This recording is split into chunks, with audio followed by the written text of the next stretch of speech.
Hey everybody, it's Allison from This Enchanted Hour, and today I'm going to share with you what we're using this year for our read aloud time. So all of these books that I'm going to share here, I've collected over multiple years. Some of these I've collected even before I have had kids. So I just wanted to say that and encourage you that kind of as you're preparing for not just this school year, but upcoming school years or upcoming read aloud times with your children, you can think ahead and sort of collect and curate your own home library for you and your children to enjoy. It does not have to cost a fortune. All of these books I either got at thrift stores, library sales, but a lot of these I have just collected over the years, and my kids are just now in a stage where they can appreciate it, and it also fits into several of our subject areas that we're studying this year. So I'm going to dive right in and show you what we're reading. This one is The Bronze Bow. We're studying Roman history this year. So this obviously is a very old copy, you can tell. I got this at a library sale. It was probably 50 cents or less. So it didn't cost me very much, but I've always heard about this one. It's kind of been on my radar for a while, but I wasn't sure my youngest was going to be ready for it, and she finally is. So for reference, I have a 12-year-old boy and a 10-year-old girl. So we're going to read this as part of our Roman history unit. And then for literature / World War II, we're going to read Number of the Stars by Lois Lowry. I'm sure this is one that you guys are familiar with, but I wanted a broad range of World War II areas, places where it was occupied by the Nazis, and a child's experience with that. So we're going to start with Number of the Stars. I have a read aloud poster from Ruby Reads Books, which I'll link below as well. That's really the only extra piece we're doing besides reading this book aloud. All the rest of these books I'm going to share, we're simply reading aloud and enjoying them. So Number of the Stars is one of our more specific units that we're working on. We've been studying Denmark for a while last year and into this beginning of this first year. So we wanted to dive into Number of the Stars this year, and then we'll follow that up with The Little Riders and 20 and 10. So that's kind of our World War II section. And then after we wrap up our Roman history, we're moving into the Middle Ages. So this one, The Whipping Boy, is actually a reread. We read this maybe 3 years ago when we did medieval history, and the kids do not remember it. So we're going to read it again. This is always one of my favorite books. When I was in school, one of my public school teachers read this aloud to our class, I think when I was in 3rd grade, and it always stuck with me. So this is one I've had, even before I had kids, I had it on my bookshelf saved for the day that I did have kids. So there's The Whipping Boy, and then these two are new ones to me, The Midwife's Apprentice and Catherine Called Birdie, but just to give us a little glimpse inside what life in the Middle Ages was like. And then I don't have it laying here because I could not find my copy today, but we're also going to read The Door in the Wall by Marguerite d'Angely. So that'll give us kind of a broad look at medieval history, and also Crispin by Avi. So all of these were at the library as well, library sales for maybe 50 cents. And then I've also got in my pile here some fairy tales. Now, technically, Hans Christian Andersen was not the same time period as Middle Age fairy tales, and I know that, and I'm fine with that. This is just something we're going to add in after we've read some of the other fairy tales that are more set for the medieval and Middle Ages time period. But this is a really good version by Naomi Lewis. And then these are two versions from Reader's Digest that I had as a child, and I'm going to flip through this just a second because I know you're really here to see the inside of these books, but the illustrations are so pretty, and I used to just pour over them. This is the gingerbread man. I used to pour over these as a kid, and so when I saw these on Etsy, we had long lost our copies from when I was a child. But when I saw the 2 volumes of this on Etsy, I just went ahead and purchased it because it was a great deal, and I loved these as a child. So I knew this would give us a lot of different kinds of fairy tales. Some of them are the Grimm, some of them are the other adaptations of fairy tales over the years. But anyway, this was just a really good resource that I found I enjoyed as a child, and then I found to use for our homeschool. And then these books are what I would term books I want to read with my kids before they leave my house. And they don't really fit with any study that we're doing.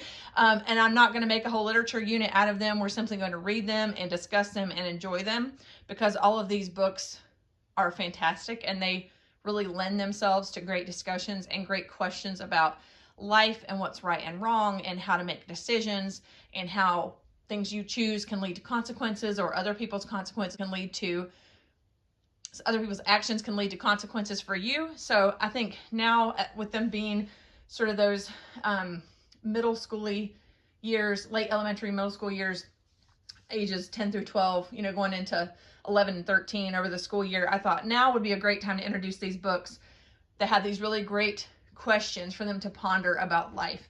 So the first one is Song of the Trees by Mildred Taylor. This is a prequel to Roll of Thunder, Hear My Cry, which is one of my favorite books ever written, children's or otherwise.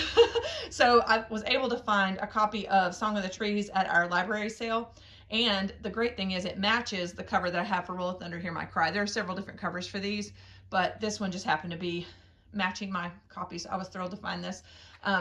It's pretty short, but it gives you sort of an introduction to everybody in the Logan family as far as the children and their mom and dad. And then this leads well into Roll of Thunder, Hear My Cry. So we would read that one first and then move on to this one. And I love this cover. Like I said, there's several covers. These are my favorites. I love the illustrations on both versions of these books. So I'm very excited to read this one with them, and I really think they're going to enjoy it, and they're going to be able to discuss it on a level that they might not have had a few years ago. So I'm glad I held off on this one, even though it was itching. I was itching to get to it. I'm really glad I've waited. So there's Roll of Thunder, Hear My Cry. And then this is a book, Freak the Mighty, that I taught for many, many years when I was a 7th grade language arts teacher. And my kids loved it. Every kid I ever taught that we read this book with absolutely loved it. And they're kind of, if you're not familiar with the story, it's kind of two societal misfits in school that meet each other. One is very small and he's got a great vocabulary, super smart. He has Morquio syndrome, I hope I'm saying that right, where he continues to grow internally but not externally, and so that causes him some health issues. And then the other character, main character in the book, is a much bigger person than Kevin is, the smaller character. And he's considered not as smart as everyone else, we'll put it that way. But that's not what people believe about them, is not true about either one of them. And that's what you explore in this story. So this was a really great one. I would highly recommend this for 5th grade and up. I wouldn't read it any sooner than that. Even if your oldest child is of age, I would wait until your youngest is in 5th grade or above before you read it, because it can be enjoyed anytime in your older years, but a younger child might not appreciate this as well first go around. So just throwing that caveat out there. And then this one was one that I had read from the library. It was super sweet. I loved the sort of like vintage feel of the story.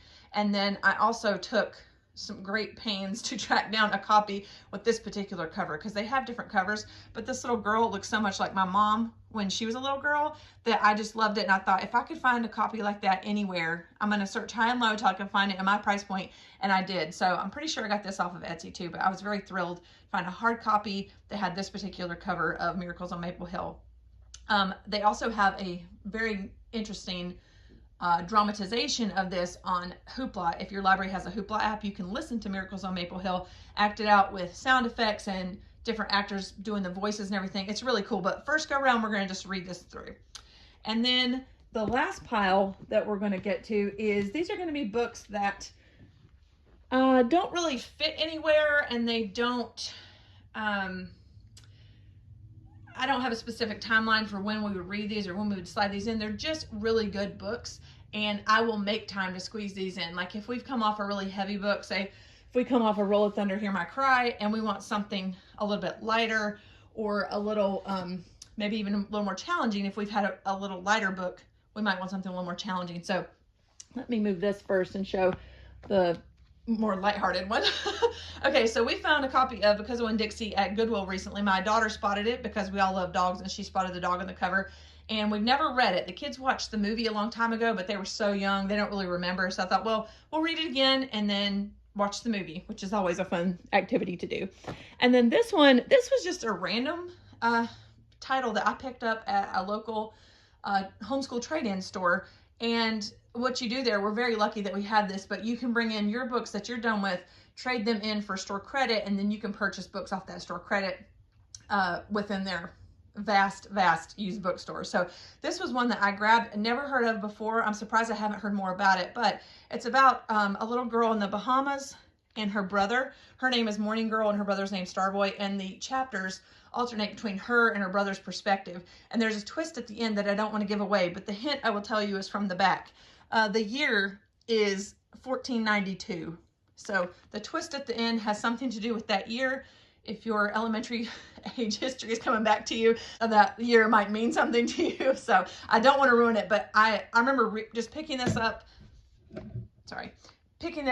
and reading it without really knowing what it was about. And then at the end, I was like, wow, that was a great little twist at the end that had I read the back of the book, I might have picked up on ahead of time, but I didn't. This was just one of those sounds interesting, I'm going with it kind of thing. So I think my kids would really enjoy this. It's a short read. This would be a great read aloud, a read on their own type of book. If you wanted to have something short like that, it would work well with American history, leading into American history, if you wanted to do that. And then we read a long time ago, we read Along Came a Dog by, I'm going to attempt his name, Meindert de Jong. Not sure about the first name pronunciation, but we read Along Came a Dog forever ago by him, and it was so good. But this was another one of his about a dog, and I just wanted to read it. This is another one I picked up at that used bookstore where you trade in books for credit. So very happy to find this one. And if we just need another dog read after Because of Winn-Dixie, this looks like it's going to be the ticket. And then last but certainly not least, I tried my hardest last year to fit Heidi into what we were doing. I had all these pages put together, printables put together about Switzerland and what it's like there, what the animals are like there, and nature studies and all these things, and we just simply didn't get to it. So this year, whether or not we do it as a unit or we just read it aloud, I definitely want to read Heidi with my kids this year. And this is the beautiful, beautiful version by Jessie Wilcox Smith that has her gorgeous illustrations on front and back. So I hope you can see that's a little overcast today at our house.